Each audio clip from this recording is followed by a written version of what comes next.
कहानी शुरू करने से पहले चैनल को सब्सक्राइब कर लीजिए और बेल आइकन दबा दीजिए, जिससे आने वाले वीडियो की जानकारी आपको तुरंत मिल जाए। आश्विन माह में शुक्ल पक्ष की 10वीं तिथि को लंकापति रावण का वध करने के बाद श्री राम कार्तिक अमावस्या के दिन अपने राज्य कौशल वापस लौट रहे थे। लंका से कौशल आने की अवधि में वे विभिन्न स्थानों पर रुकते हुए आते हैं। तुलसीदास कृत रामचरितमानस के अनुसार रावण वध के पश्चात जब श्री राम की अयोध्या वापसी की बेला आई तो धर्म अधर्म के इस युद्ध में उनके साथी रहे नील, जामवंत, हनुमान, सुग्रीव आदि दुखी हो गए। अपने साथियों की मन स्थिति को भांपते हुए श्री राम ने उन्हें भी अपने साथ चलने के लिए कहा। श्री राम और उनके साथियों की इस यात्रा में पुष्पक विमान उनका वाहन बना। कुबेर का पुष्पक विमान उन्हें वायुमार्ग से अयोध्या ले जा रहा था, किंतु श्री राम मार्ग में कई स्थानों पर रुके। सबसे पहले विमान अगस्त्य अर्षि के आश्रम में पहुंचा। मुनि अगस्त्य का आश्रम दंडक वन में था। इस आश्रम में उनके साथ कई अन्य मुनि भी रहते थे। तुलसीदास जी इस संदर्भ में लंका कांड में लिखते हैं, तुरत विमान तहाँ चली आवा, दंडक बंजह परम सुहावा, कुंभजादि मुनिनायक नाना, गए रामू सबके न स्थाना। दंडक वन पर पड्डेढाव डालने के बाद श्री राम का पुष्पक विमान चित्रकूट में उतरा। अपना इंतजार कर रहे मुनियों को संतोष दिलाते हुए श्री राम ने वायुमार्ग से यमुना नदी के ऊपर से उड्डान भरी।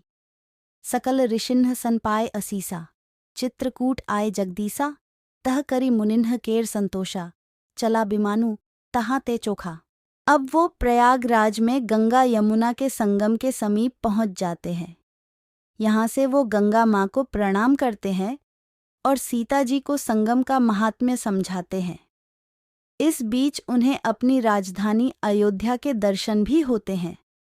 पुनि देखू अवधपुरी अति पावनी, त्रिविध ताप भव रोग नसावनी।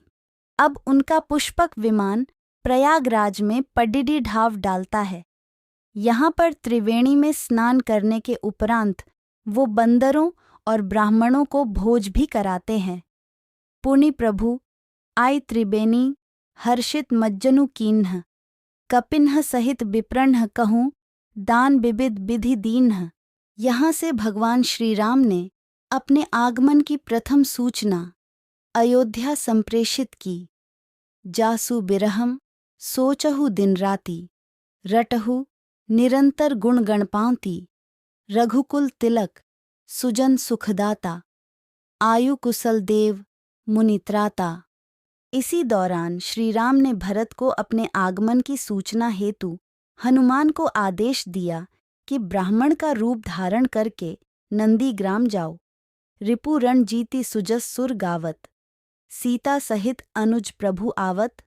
सुनत बचन बिसरे सब दूखा, त्रिषावंत जिमि पाए पीयूषा। इसके उपरांत श्री राम भरद्वाज मुनि के आश्रम पहुंचते हैं। यहाँ से पुष्पक विमान गंगा के दूसरे छोर पे पड्डिढाव डालने हेतु उड्डयन भरता है। यहाँ पर श्री राम अपने प्रिय मित्र निषाद राज से मिलते हैं। सीता गंगा की पूजा अर्चना करती है और आशीर्वाद ग्रहण करती है। अब विमान अयोध्या के लिए उड्डयन भरता है। श्री राम के अयोध्या आगमन की खुशी में समस्त अयोध्या की स्त्रियां दही, दूब, गोरोचन, फल, फूल और मंगल के मूल, नवीन तुलसी दल आदि वस्तुएं सोने की थालों में भर भर कर मंगल गीत गाते हुए अयोध्या भर में घूम रही है। श्री राम को आते देखकर समस्त अयोध्या नगरी सौंदर्य की खान हो गई है। सरयू जल अति निर्मल हो गया है। अयोध्या का प्रत्येक नागरिक श्री राम की एक झलक पाने को व्याकुल है। जो जिस दशा में है वो उसी दशा में बाहर दौड़ा चला आ रहा है।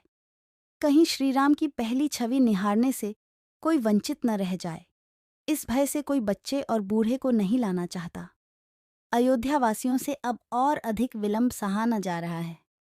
सभी एक दूसरे से पूछ रहे हैं कि आपने श्री राम को कहीं देखा है क्या।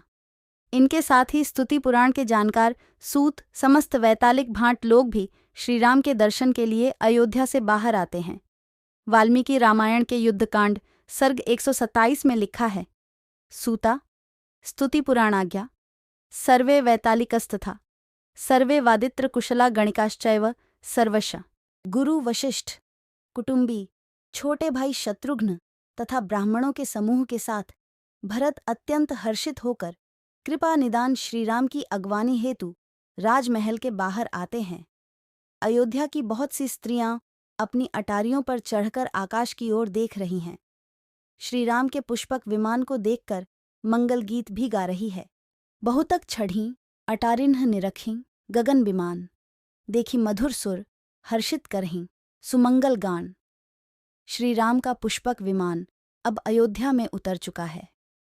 प्रभु श्रीराम पूर्णिमा के चंद्रमा हैं तथा अवधपुर समुद्र है, जो उस पूर्ण चंद्र को देखकर हर्षित हो रहा है और कोलाहल करता हुआ बढ़ रहा है। इधर उधर दौड़ती हुई स्त्रियां इस पयोनिधि की तरंगों के समान प्रतीत होती हैं। सब माताएं श्रीराम का कमल सा मुखड़ा देख रही हैं। उनके नेत्रों से प्रेम के आंसू उमड़े आते हैं, परंतु मंगल का समय जानकर वे आंसुओं के जल को नेत्रों में ही रोके रखती हैं। सोने के थाल से आरती उतारती हैं और बार बार प्रभु के अंगों की ओर देखती है। गोस्वामी तुलसीदास रामचरितमानस के उत्तरकांड में लिखते हैं, सब रघुपति मुख कमल बिलो कहीं, मंगल जानी नयन जल रो कहीं, कणक थार आरती उतारहीं। बार बार प्रभु गात निहारहीं। प्रभु श्रीराम को निहार कर माताएं बात बार निछावर करती है और हृदय में परमानंद तथा हर्ष से भर उठती है। माता कौशल्या बार बार अपने पुत्र श्रीराम को निहारती है। सर्वप्रथम श्रीराम ने अयोध्या की पावन धरती व गुरु वशिष्ठ को प्रणाम किया। इसके उपरांत माँ कैकेयी, माँ सुमित्रा व माँ कौशल्या से मिलकर वो महल की ओर चले। सुमन वृष्टिनभ संकुल भवन चले सुखकंद। छड़ी अटारिन्ह देखीं, नगर नारी नर बृंद श्रीराम के आगमन के अवसर पर अनेक प्रकार के शुभ शकुन हो रहे हैं। आकाश में नगाड़े बज रहे हैं। अयोध्या के नगर के पुरुषों और स्त्रियों को सनाथ दर्शन द्वारा कृतार्थ करके भगवान राम महल को चले। इस पावन बेला पर अवधपुर की सारी गलियां सुगंधित द्रवों से सींची गई हैं। गजमुक्ताओं से रचकर बहुत सी चौकें पुराई गईं। अनेक प्रकार के सुंदर मंगल साज सजाए गए हैं और हर्षपूर्वक नगर में बहुत से डंके बज रहे हैं। नगर के लोगों ने सोने के कलशों को विचित्र रीति से मणि रत्नादि से अलंकृत कर और सजाकर अपने अपने दरवाजों पर रख लिया है। सब लोगों ने मंगल के लिए बंधनवार, ध्वजा और पताकाएं भी लगाई हैं। इसके साथ ही समस्त अयोध्या नगरी को दीपों से सजा दिया गया है। दीपों से सजी अयोध्या नगरी दीपोत्सव अर्थात दीपावली मना रही है। कहानी अगर अच्छी लगी हो तो वीडियो को लाइक और शेयर करना मत भूलिएगा। धन्यवाद।